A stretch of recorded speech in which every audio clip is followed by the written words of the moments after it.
श्री स्वामी समर्थ. तुम्हा सर्वांचं माझ्या मराठी यूट्यूब चॅनलवर मनापासून खूप खूप स्वागत.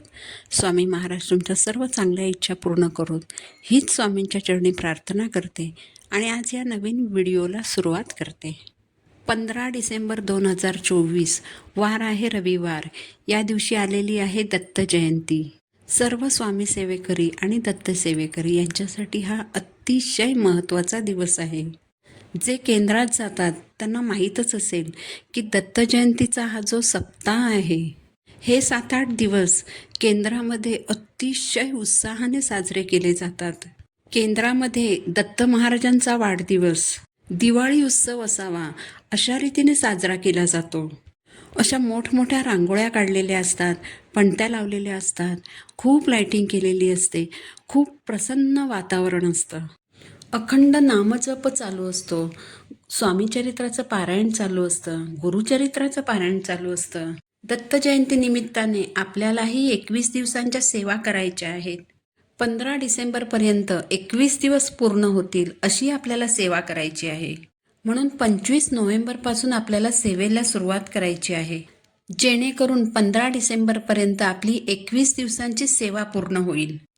तुमच्या कोणत्याही समस्या असतील, काही करूनही या समस्या सुटत नसतील, घरात दीर्घ आजारपण असेल, शिक्षणामध्ये अडथळे येत असतील, घरामध्ये भांडणं होत असतील, खूप कष्ट करूनही उद्योग नीट चालत नसेल, विवाह जमत नसेल, संतान प्राप्ती होत नसेल, या सर्व समस्यांमधून बाहेर पडण्यासाठी तुम्ही जे प्रयत्न करत असाल, त्या प्रयत्नांना यश येण्यासाठी आपल्याला ही 21 दिवसांची सेवा करायची आहे. आपल्या आयुष्यातील सर्व दुःख अडचणी दूर करण्यासाठी, गुरुचं पाठबळ वाढविण्यासाठी, आपला सेवेचा बँक बॅलन्स वाढविण्यासाठी, भरपूर पुण्य कमवण्यासाठी आपल्याला या 21 दिवसांच्या सेवा करायच्या आहेत. दत्त जयंतीपर्यंत सेवा पूर्ण होण्यासाठी आपल्याला 21 दिवस अगोदर सेवा सुरू करायची आहे. आता ही सेवा कोण करू शकतं?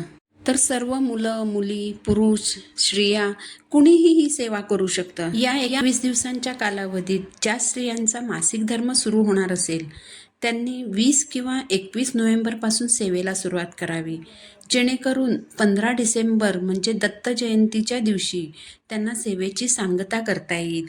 मात्र जर सूतक लागलं तर सूतक संपेपर्यंत सेवा करता येणार नाही.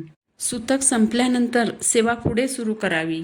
सेवेच्या कालावधीत ज्यांना 2-3 दिवसासाठी गावाला जावं लागणार असेल किंवा बाहेर इतर कुठेही जावं लागणार असेल, त्यांनी तेवढे 2-3 दिवस अगोदर सेवेला सुरुवात करावी, म्हणजे 15 डिसेंबरपर्यंत त्यांची सेवा पूर्ण होईल.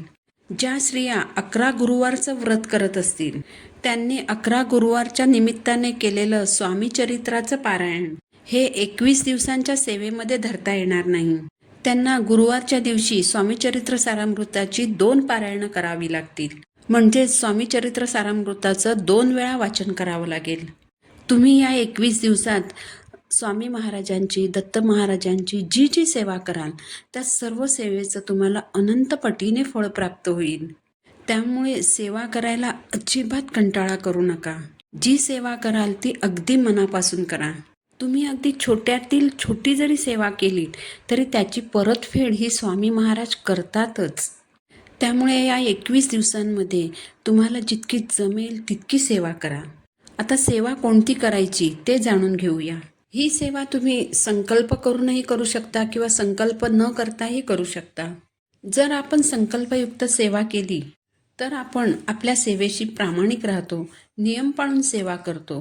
त्यामुळे अशी सेवा ही लवकर फलद्रूप होते.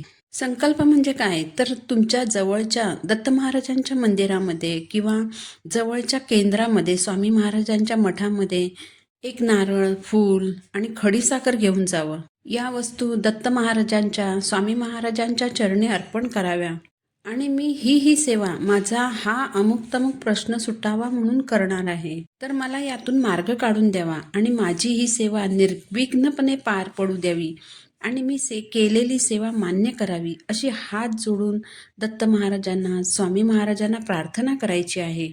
बघा, तुम्ही स्वामी महाराजांना तुमची अडचण जरी नाही सांगितलीत आणि मी ही सेवा करणार आहे, तर माझी ही सेवा निर्विघ्नपणे पार पाडून घ्या, एवढाच जरी तुम्ही संकल्प केला तरी देखील तुमची सेवा मान्य होणारच आहे.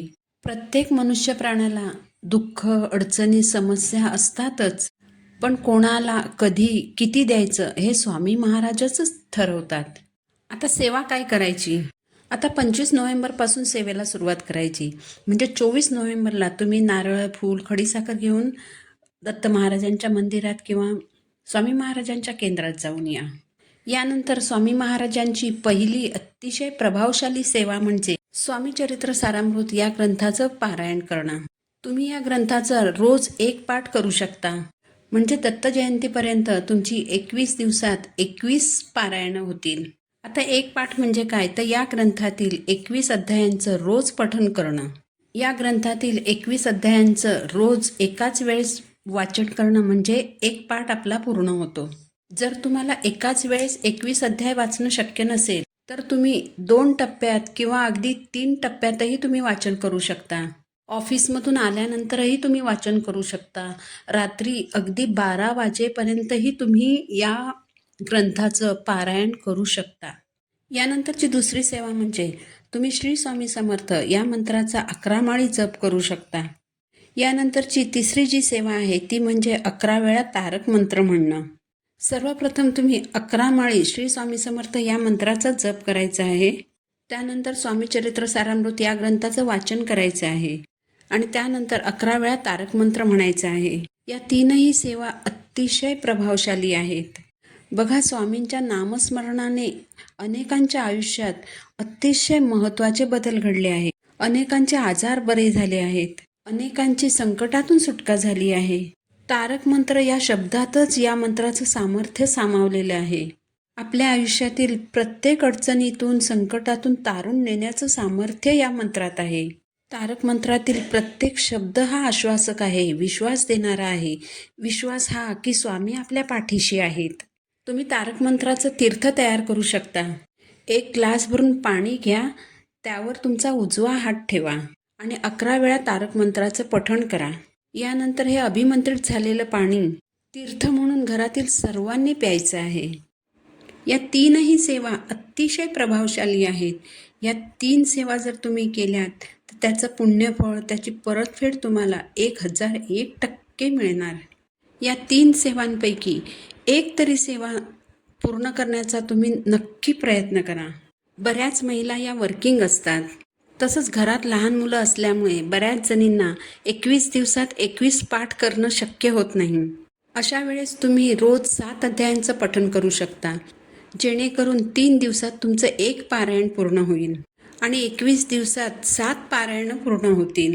किंवा तुम्ही रोज 3 अध्यायांचंही पठण करू शकता, म्हणजे 7 दिवसात तुमचं एक पारायण पूर्ण होईल आणि 21 दिवसात 3 पारायणं पूर्ण होतील. या 21 दिवसात तुमच्या हातून काहीतरी सेवा घडू द्या. तुम्हाला जितकी जास्त जमेल तितकी जास्तीत जास्त सेवा करायचा प्रयत्न करा. यासोबतच तुम्ही गुरुचरित्राच्या 14व्या अध्यायाचं पठण करू शकता. तसंच तुम्ही गुरुचरित्राच्या 18व्या अध्यायाचंही पठण करू शकता. सेवा करताना नियम कोणते पाळायचे हे आता जाणून घेऊया. स्वामी सेवेला तसं नियमांचं फारसं बंधन नाही. या सेवा करताना ब्रह्मचर्याचं पालन करण्याची गरज नाही. एक महत्त्वाचा नियम जो पाळायचा आहे तो म्हणजे मांसाहार वर्ज्य करायचा आहे. नॉनव्हेज कडकडीत बंद करायचं आहे. ही सेवा करताना तुम्ही कांदा लसूण खाऊ शकता. तुम्ही गादीवर झोपू शकता. शक्य झालं तर परान्न टाळायचं आहे. परान्न म्हणजे काय, तर दुसऱ्याच्या घरात शिजलेलं अन्न जे तुम्ही पैसे न देता ग्रहण करणार असाल तर ते परान्न समजलं जातं. कॅन्टीनमध्ये किंवा हॉटेलमध्ये किंवा मेसमध्ये तुम्ही पैसे देऊन जे अन्न ग्रहण करता ते परान्न समजलं जात नाही. या काळात जर तुम्ही 1 दिवसासाठी लग्नाला किंवा इतर कोणत्याही कामासाठी बाहेर जाणार असाल तर सकाळी सेवा करून मग बाहेर जा. तुम्ही जर विवाहित असाल आणि सासरच्या गावाला जाणार असाल तर तिथेही तुम्ही ही सेवा करू शकता. या सेवा तुम्ही तुमच्या घरासाठी करायच्या आहेत. तुम्ही जेव्हा तुमच्या घरात सेवा करणार असाल तेव्हा तुमच्या घराला आणि कुटुंबाला या सेवा फलदायी ठरणार आहेत. तर 25 नोव्हेंबर ते 15 डिसेंबर या कालावधीत स्वामी दत्त महाराज आपल्या घरात आहेत असं समजून आपल्याला स्वामींची सेवा करायची आहे. जेवढं आपण नामस्मरण करू तेवढे आपण स्वामींच्या जवळ राहू, स्वामींच्या आसपास राहू. सर्वांनाच माहीत आहे की अशक्यही शक्य करण्याचं सामर्थ्य हे स्वामी महाराजांमध्ये आहे.